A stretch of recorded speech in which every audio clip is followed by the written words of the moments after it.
주간도 평안하셨습니까?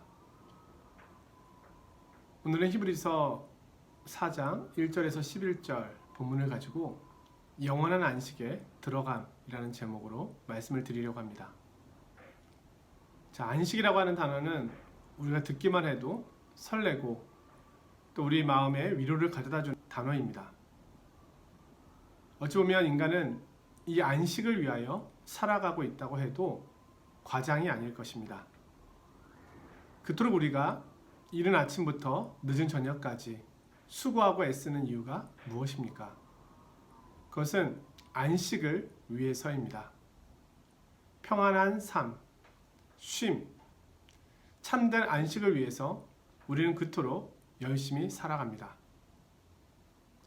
유대인들은 안식일을 지키는데요. 금요일 해가 지는 저녁부터 그 다음날 토요일 해가 지기 직전까지 이 하루를 안식일로 지킵니다. 그래서 그들은 혹시라도 이 안식일을 어길까 싶어서 24시간을 하루로 계산하지 않고 안식일은 25시간을 계산해서 조금 더 여유를 가지고 안식일을 지킨다고 합니다.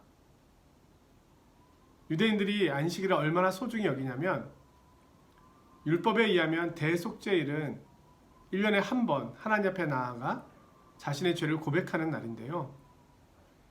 이 대속죄일을 어겼을 경우에는 회중으로부터 이스라엘 민족으로부터 끊어지는 대가를 받지만 안식일을 어겼을 경우에는 죽임을 당하는 그런 결과를 초래할 정도로 안식일에 대한 율법은 엄격하고 유대인들은 그렇게 안식일을 지키기에 최선을 다하고 있습니다. 또한 안식일은 하나님께서 우리에게 가르쳐 주신 10계명 가운데 4계명으로서 5계명, 인간과의 관계에서 지켜야 될 계명과 1계명부터 4계명까지 하나님과의 관계에서 지켜야 될 계명, 이 사이를 연결해주는 연결고리 역할을 한다는 의미에서도 이 안식일의 의미는 중요하다고 할 수 있겠습니다. 오늘 성경은 이스라엘 백성들이 안식에 들어갈 수 있는 기회가 있었지만 안식에 들어가지 못하였다고 이야기합니다. 여기서 말하는 안식은 가나안 땅을 의미하겠지요. 출애굽을 해서 가나안을 향해 가고 있는 그들은 하나님의 약속을 끝까지 믿지 못함으로 인하여 가나안 땅에 들어가지 못합니다. 안식에 들어가지 못했다라고 오늘 본문은 말씀하고 있습니다. 이스라엘 백성들의 출애굽이 보여주는 안식은 어떤 면에서 상징적이라고 할 수 있겠죠. 오늘 인류를 향하여 하나님께 주신 안식의 참된 의미, 그리고 성경이 말씀하고 있는 안식에 들어간다는 것이 어떤 것인지를 보여주기 위한 상징이라고 볼 수 있습니다. 자, 처음으로 돌아가 보면 하나님께서 안식을 제정하신 것은 7째 날입니다. 6일 동안 천지를 창조하신 후에 7번째 날 하나님께서는 안식하셨습니다. 자, 우리 주님은 우리가 알고 있듯이 쉼이 필요 없으신 분이십니다. 졸지도 않으시고 주무시지도 않으시며 피곤함이 없으신 분이십니다. 그런데 7번째 날 안식하셨습니다. 그것은 주님께서 쉬셨다는 의미가 아니라 안식에 또 다른 의미가 있음을 보여주는 것입니다. 안식의 가장 큰 의미는 창조의 완성이라고 할 수 있습니다. 유대인 랍비 신학자인 아브람 햇셀이라고 하는 사람은 안식을 창조의 관점에서 말하는데요.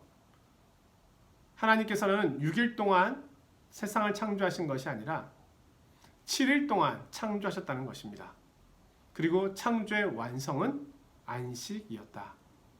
결국 피조세계의 창조의 완성은 안식일을 끝으로 안식을 창조하심으로 마무리되었다는 것입니다. 결국 모든 피조세계와 인간은 이 안식을 위하여 만들어졌다는 것입니다.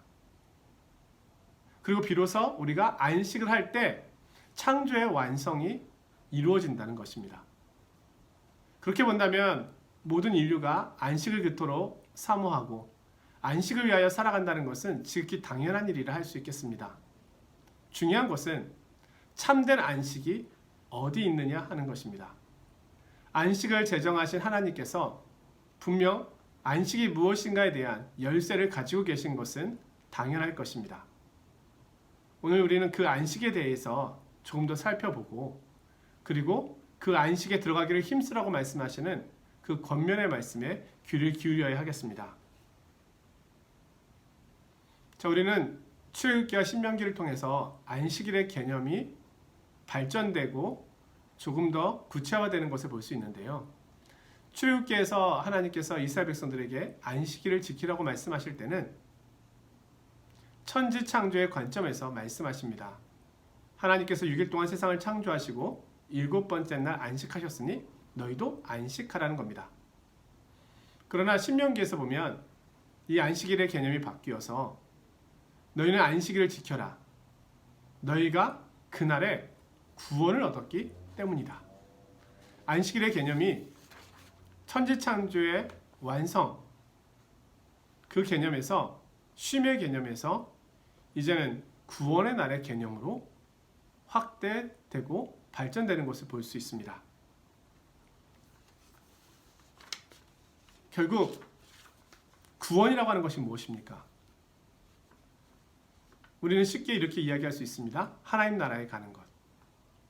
이스라엘 백성들이 가나안에 가는 것은 우리 믿음의 성도들이 천국, 하나님 나라에 가는 것으로 이야기할 수 있습니다. 하나님 나라에 간다는 것은 무엇일까요? 하나님 나라에 가면 왜 안식할 수 있을까요? 그곳에는 일이 없을까요? 에덴 동산에서 아담과 하와는 일하지 않았던가요? 그곳에는 물론 죄가 없습니다. 우리를 넘어뜨리고 우리를 유혹하게 달려오는, 또 질병도 없고요. 그리고 죄의 열매들인 시기와 질투, 미움을 비롯한 수많은 악의 모습들이 존재하지 않습니다. 그런 면에서 우리는 안식하겠죠. 넓은 의미로의 안식은 하나님과 인간 사이에 충만한 교제가 있는 것을 의미합니다. 하나님께서는 아담과 하와를 만드시고 그들로 하여금 일하시게 하셨지만 7번째 되는 날은 그 하나님과 더 충만한 교제 속에서 우리 영혼에, 우리 삶에 진정한 안식을 주시기를 원하셨습니다. 결국 우리의 인간의 참된 안식은 하나님 앞에 나아갈 때 누릴 수 있는 것입니다. 어거스틴은 이런 고백을 우리에게 들려줍니다. 하나님께서는 자신을 위하여 인간을 창조하셨습니다. 그러하기에 인간이 하나님 앞에 서기 전까지는 참된 쉼을 가질 수 없습니다. 우리 참된 안식의 조건은 하나님 앞에 나아가는 것입니다. 그분과의 깊은 교제와 사귐을 얻는 것입니다. 그런 의미에서 우리는 이 땅에서 안식을 누릴 수 있습니다. 물론 그것은 장차 누릴 안식에 대한 그림자라고 할 수 있겠죠. 진정한 안식은 하나님 나라에 가서 누리는 것이지만 우리는 여기서도 부분적으로 맛볼 수 있다는 것입니다. 오늘 성경은 영원한 안식에 대하여 말씀하고 있습니다. 하나님 나라에서의 안식은 더 이상 눈물과 고통과 사망과 죄가 없는 것입니다. 무한한 하나님의 은혜와 위로와 평안이 있는 곳입니다. 그곳에서의 안식은 말 그대로 영원한 안식이 될 것입니다. 자, 야구를 좋아하는 분이 계실지 모르겠는데요. 야구는 타자가 공을 쳐서 홈에서 출발해서 홈으로 들어오는 경기입니다. 그래서 멀리 친 공을 홈런이라고 합니다. 한 번에 홈으로 돌아오는 것입니다. 집을 떠나서 1루와 2루, 3루를 지난 후에 홈으로 돌아와야 점수가 납니다. 마치 이 야구 경기는 인생의 모습을 보여주고 있는 것과 같습니다. 오늘 우리는 하나님 아버지의 집을 떠나서 이 땅에서 살아가고 있지만 결국은 영원한 안식이 있는 하나님의 집으로 돌아가게 될 것입니다. 이스라엘 백성들이 이집트에서 나와서 영원한 안식의 장소인 가나안 향해 갔던 것처럼 오늘 우리는 영적 출애굽을 통하여 가나안을 향해 하나님의 나라를 향해 가고 있는 순례자인 것입니다. 자, 그런데 앞서 말씀드렸듯이 이스라엘 백성들이 출애굽을 다 하였는데 그들이 다 가나안에 들어가지는 못하였습니다. 사실 가나안에 들어간 출애굽 1세대는 여호수아와 갈렙 두 사람뿐입니다. 이 두 사람의 공통점은 믿음이었습니다. 하나님의 약속을 믿음으로 그들은 안식에 들어갈 수 있었습니다. 하나님의 약속을 소유할 수 있었습니다. 마찬가지로 오늘 우리가 안식에 들어가기 위해서는 믿음이 있어야 합니다. 오늘 히브리서는 예수 그리스도 안에서 주신 이 구원, 복음을 떠나서 다시 유대교로 돌아가려고 하는 그들을 향하여 너희가 영원한 안식을 앞에 두고 그것을 잃어버리는 길을 선택하겠느냐라고 권면하고 있는 것입니다. 그리스도를 향한 믿음이 없이는, 그리스도 안에서 주신 하나님의 약속에 대한 믿음이 없이는 안식을 누릴 수 없습니다. 결국 끝까지 믿음으로 안식에 들어가기를 힘쓰라는 것입니다. 오늘 말씀은 안식에 들어가게 될 것이다. 수동적인 의미로서 우리가 예수 그리스도를 믿음으로 자연스럽게 안식에 들어갈 거야 라고 말하고 있지는 않습니다. 어떻게 이야기합니까? 그러므로 우리가 저 안식에 들어가기를 힘쓸지니, 안식에 들어가는 것을 위하여 힘쓰고 애쓰고 수고하고 노력해야 함을 말합니다. 자, 이 말씀은 마치 우리가 오해를 하면 우리의 구원이 우리의 노력 여부에 따라서 놓쳐질 수 있는 것인가? 라고 생각이 들 수도 있습니다. 그러나 이 말씀은 우리가 노력함으로 안식을 얻을 수 있다라고 하는 말씀은 아닙니다. 어떠한 사람도 자신의 노력과 수고로 영원한 안식에 들어갈 수 있는 사람은 없습니다. 하지만 오늘 이 말씀은 우리에게 또 다른 관점을 알려주고 있습니다. 우리는 분명 하나님의 은혜로 구원 받았습니다. 하나님께서 우리에게 손을 내밀지 아니하시면 우리는 구원의 은혜를 받을 수가 없습니다. 그러나 오늘 말씀은 우리 편에서도 해야 할 일이 있음을 분명 말씀해주고 있는 것은 사실입니다. 우리는 주님께서 내미신 그 손을, 그 선물을 잡아야 합니다. 나의 것으로 소유해야 합니다. 그 내미신 손에 응답해야 하는 것은 우리의 책임입니다. 하나님께서 왜 세상을 심판하실까요? 믿지 않음에 대하여 왜 심판하실까요? 그것은 하나님 내미신 구원의 손을 잡지 않은 인간의 책임이 있기 때문입니다. 물론 우리가 손을 내밀었다고 해서 그 구원의 일에 우리가 어떠한 힘을 실은 것은 결코 아닙니다. 구원은 전적으로 은혜의 선물일 뿐입니다. 분명한 것은 오늘 말씀은 우리의 응답이 있어야 함을 이야기합니다. 나에게도 노력과 수고가 필요하며 순종이 있어야 함을 말씀하고 있습니다. 예수 그리스도를 붙잡으라는 것입니다. 그리스도를 놓지 않도록 하라는 겁니다.